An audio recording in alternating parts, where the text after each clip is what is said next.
Today's adventure, the Blue Ridge Parkway.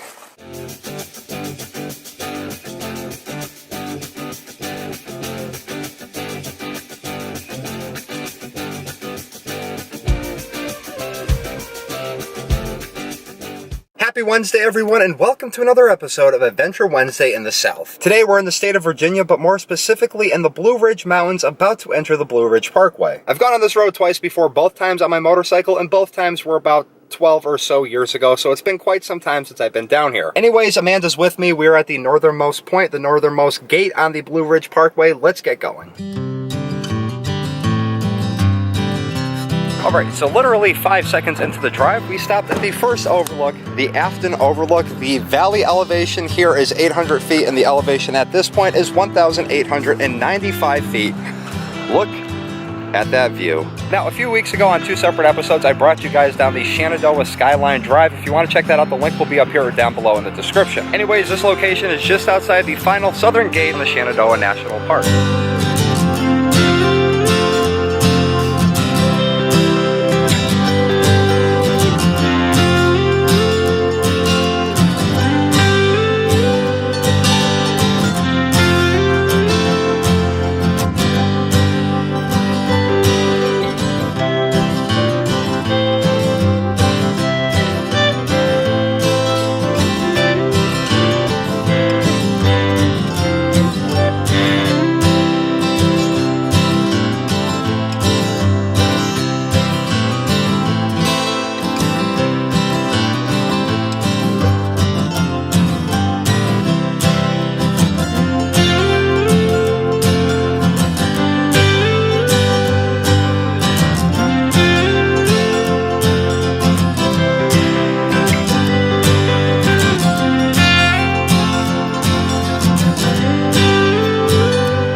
we are 50 miles later. We've arrived at View Buena Vista, where that is going to do it for today's episode, everyone. Thank you very much for watching. Give this video a thumbs up if you enjoyed it, and stay tuned next week for our continuation on the drive on the Blue Ridge Parkway.